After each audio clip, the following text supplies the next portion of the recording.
year he started on the team? He's been around since January of 18, but this would be his first full season. Yeah. Okay.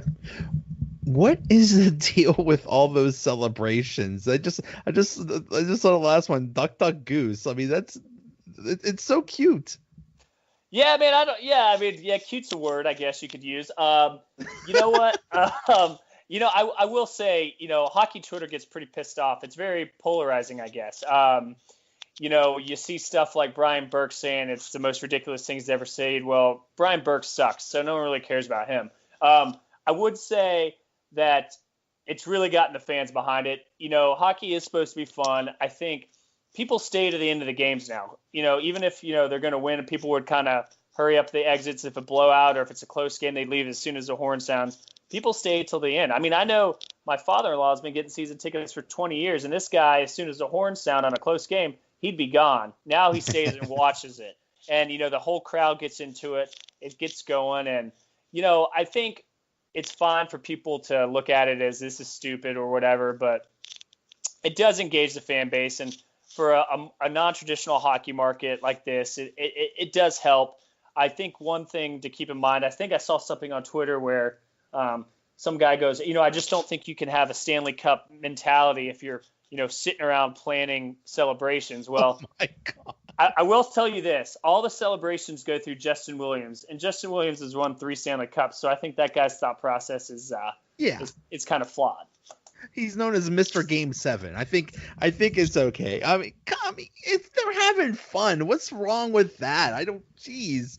Like, people need to get their heads out of their asses. My goodness. They do. It's fun. And I think, the whole crowd stays around. And so, lately you're having 17,000 people stay.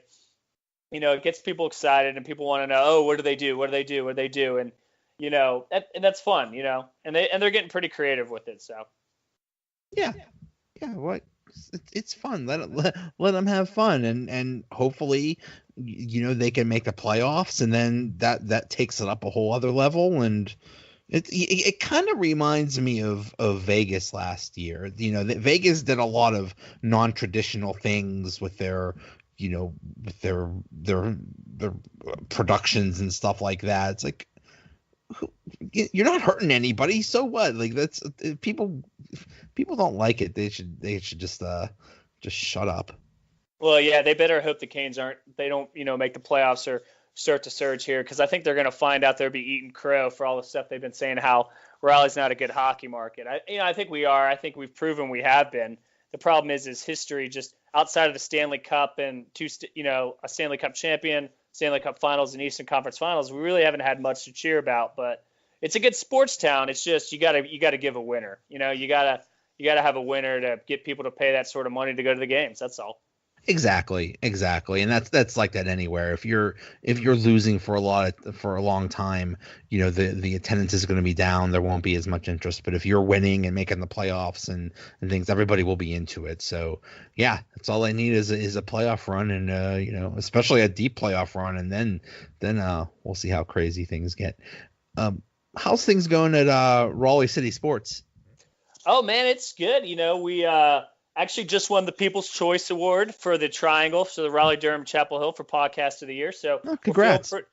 Thank you. We're feeling pretty good about that. Shout out to the 6. That's our fan base. We're doing pretty well. We really focus on the professional sports in the area. So the Carolina Hurricanes, and then we have some second division USL soccer, men's soccer team, North Carolina FC, and then a women's team, the North Carolina Courage. So we follow that. And then also, there's plenty of college around here. So we don't really single out one college team, because then you have to give kind of fair to all 3, between North Carolina State, Duke. And that's just, it's like a minefield around here if you start to get into college sports. So we try to stay away from that. Well, good luck. Hope the Hurricanes do make the playoffs, as long as it doesn't interfere with anything the Penguins are doing. Well, I wouldn't worry about the Penguins. This is the time of the year that you guys have been starting to turn it on. You guys are an old enough group that, you just need to get past the All-Star break, be in playoff position, and you guys seem to be turning it on, combined with Columbus starting to fall off here. I think that's the Penguins thing is I think there's just certain games they don't care about. They just don't get they don't get up for, an October game against Vancouver or something like that. It's that's and then when they don't play their system, they just don't win. So it's starting to heat up, and this is about the time of the year where the Penguins really get going and make their playoff push. So hopefully everything works out okay here. So anyway, thank you so much, Fitz from Raleigh City Sports.